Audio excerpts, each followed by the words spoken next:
New Year's Eve has just passed and all 2019, you partied, ate a lot of goodies until you burst, enjoyed the snow.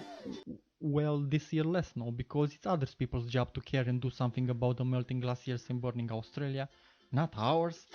Where was I? Okay, lots of food, steaks, sausages, KFC, McDonald's, and 2020 has come.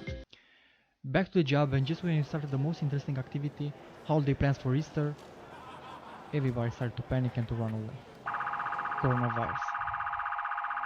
Cancel flights, social isolation, 40,000 deaths, hysteria and panic.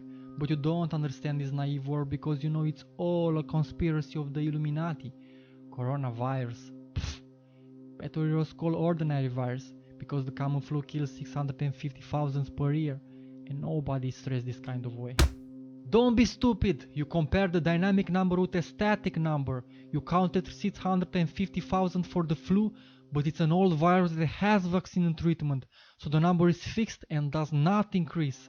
While for coronavirus you only counted 3 months for a new virus that has no vaccine or treatment, so the numbers are growing right now. So the war said back in 1917. This new Spanish flu, how cute she is. Not dangerous at all because in the first week it only killed 1,000 people, substantially fewer than the hundreds of thousands of the common flu. But without vaccine and quarantine, the Spanish flu killed in the next 2 years 50 to 100 million people. It's a dry number, but what if this happened to you? Who would you give up from the picture of the Easter meal table? Your mother? Your brother? Your parents? Your lover? Your husband? Maybe your grandfather? Whom would you choose? Tell them now! Do you still believe that new viruses are harmless and common? Okay, maybe it is dangerous, but where did it come from? It's obvious that this is a conspiracy with the whole purpose to destroy the economy of China. I even heard that it was produced in secret laboratories to get rid of the worst population. Illuminati, Soros. I'm descended from three Thracians.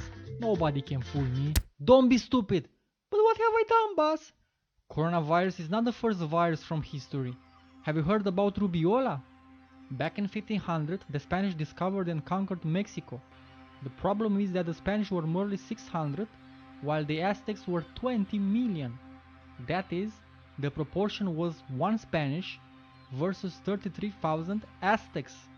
So no matter how many rifles, ships and fancy fashion pants, the Aztecs were just too many.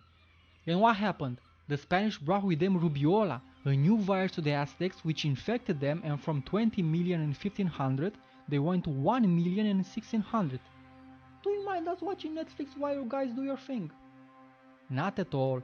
Please feel comfortable as in your own home. Many thanks, sweet of you. By the way. Yes? Just not use the soap in the showers. Okay. Wait a minute, back in 1500 the microscope wasn't even invented, so how did the Spanish invent rubiola? Rubiola was not invented. The virus is a living organism just like us humans, but much older. If the whole history of the world would be a 45 years old lady, when she was 5 the first living cells appeared, at 30 bacteria and viruses appeared, at 40 fishes arrived, at 42 the dinosaurs, and at 44 11 months and 29 days humans arrived. We are the last arrivals. The viruses are older than we are by 1.5 billion years. So if these viruses are so damn awesome, how come they didn't kill all humans by now? Have you ever been stuck on the beach at Mamaya? Mamaya? Did you say Mamaya? Who cares about the sea? I'm going for the clubs! Anyway, just think that right now in any single point in your body are more viruses than people on the beach at Mamaya. When they advertise yogurt, they talk about good bacteria. It's the same way with the viruses. All beings have their good viruses, friends that help them live. They are just like Romeo and Juliet. Plants have their viruses, animals have their viruses, humans have their own viruses. I no longer understand anything. If the viruses are so good, why they kill people? Because they do not belong to us. All the serious diseases that triggered the pandemics come from animal viruses. All of them. Rubeola and chickenpox from cows, flu from pigs, malaria from chicken.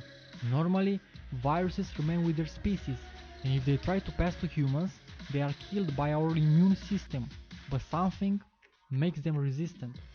Ah ha ha! I knew it! I told you from the beginning about secret laboratories and the Illuminati. Do you like going to KFC and Mac to order the daily meat menu with just $10? Or to eat whenever you want a hamburger, a steak or crispy strips? Oh yeah, I used to order many times. But have you ever thought about where so much cheap meat comes from? Maybe you imagine a mountain green meadow, cows grazing, sun on the sky, silence. But for such conditions the meat should cost 100 times more.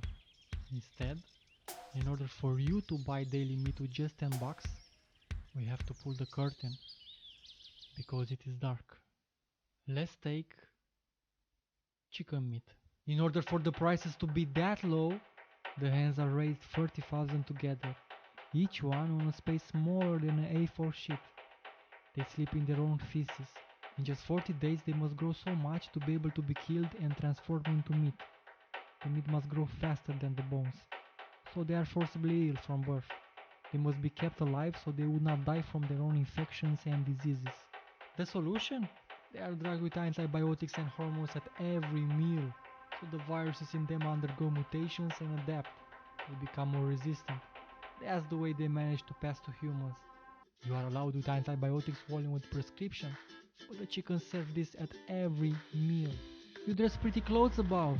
You use beautiful perfume. You wash yourself with nice aroma. You brag about your hygiene. But on the inside you are full of tortured meat and pumped with antibiotics.